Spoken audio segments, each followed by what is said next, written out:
massively improved in every single dimension. It costs just shy of 160 grand and is powered by a brand new 6-litre W12 twin-turbo engine that produces 626 bhp plus a whopping 900 newton meters of torque. As before, it's 4-wheel drive, but this time it comes with an 8-speed dual-clutch gearbox and has fully computer-controlled suspension. As such, it is easily the most sophisticated GT car Bentley has ever produced. And not only is it more comfortable and refined than before, but also a lot more sporting to drive, says Bentley, which is why they took us to Anglesey Circuit recently to let us have a go in it. We also drove it on the road. And as you can discover, we weren't exactly disappointed by what we found. So I have driven the new GT on the road, but we didn't quite get time to film any of that. It's a bit of a hectic schedule today, and as Bentley are claiming, it is definitely a little bit more comfortable, definitely a little bit more refined on the road. I think the ride quality has got, if anything, better still, and it just has a lovely fluidity and a bit less drag simply to the way it goes down the road, and it feels outrageously fast on the road as well, as it's going to with 626 horsepower and 900 newton meters of torque. But the area in which Bentley is claiming that the GT has made a really big step forwards with its Panamera underpinnings, it's not actually fair to say Panamera underpinnings, they jointly developed these cars, but anyway, the area that it's leapt forwards rather than just crept forwards is in its sporting and dynamic abilities. And that's why they brought us to Anglesey, because they're basically saying that this thing is, well, they're sort of saying it's a sports car. Can it really be labelled as a sports car when it weighs 2.4 tonnes with me in it? I don't know. Let's find out, because this is one of the better tracks and we know Anglesey really well. The fact that you can do that in it straight out of the box is quite nice. Do you know, I'm not sure they're wrong, because you always wonder about these things and you have to take their claims with a pinch of salt, because when people say that they've built a sports car, you think, oh yeah, pull the other one. But this thing, it's spookily agile.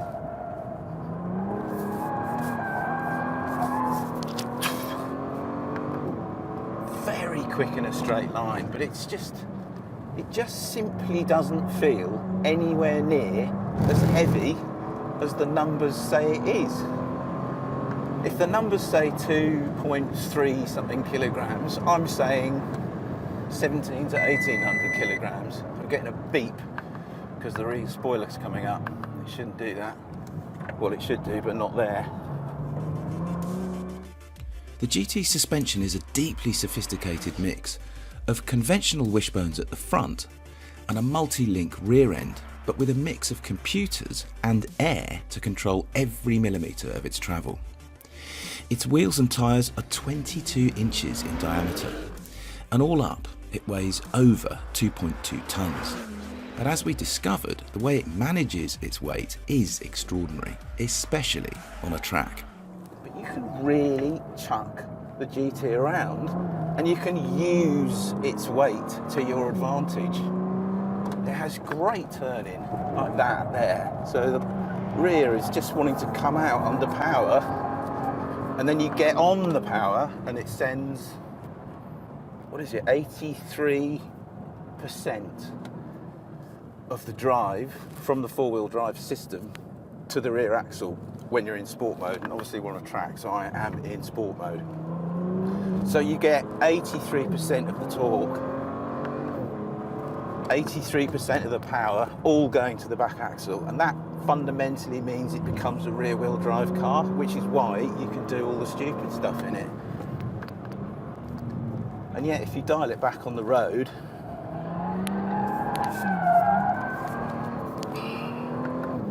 if you put it into Bentley mode, I think you only ever get about 37-38% of drive going to the front axle, so, but it still becomes much more like a four-wheel drive car.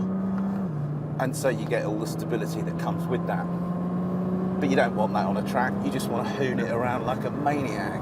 And when you do, I mean, the previous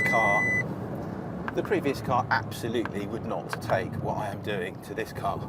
It would just wash out and you'd have no other option left in your armoury. You just have to slow down and get yourself a bit more space. This thing.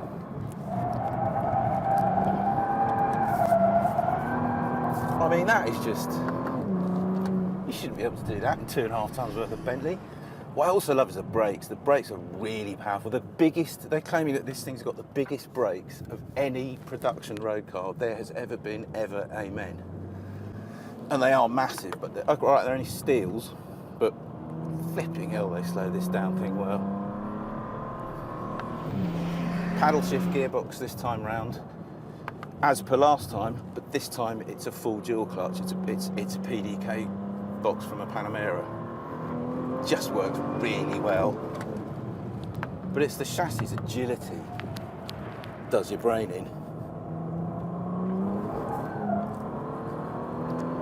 Is this car a sports car?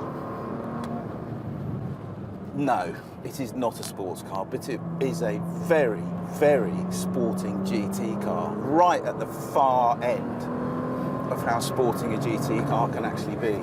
I'm just a bit amazed by it, actually. And you know what the other thing is about the Bentley GT, the new Bentley GT? It costs 156 grand, which is only a few grand. And when I say a few, I mean 2 or 3, 4 grand more than the outgoing model, and yet it is so much better than the old car in every single way. I mean, it's rivals of the S-Class Coupe and the DB11. Gosh, the poor old DB11. I'm not sure how that would get on against this thing. Without doing it back to back, you never know, but I've got a feeling this thing might take care of a DB11. Sorry folks at Aston Martin, but you got a proper rival in the shape of this car. It's really, really good. Quite apart from being surprisingly good to drive, the GT is also just a lovely thing to be in, with the kind of exceptional levels of quality and craftsmanship you'd expect from a Bentley, but with a distinctly sporting edge also in this case. Overall, we loved it, not just to look at and be in, but to drive on both road and track.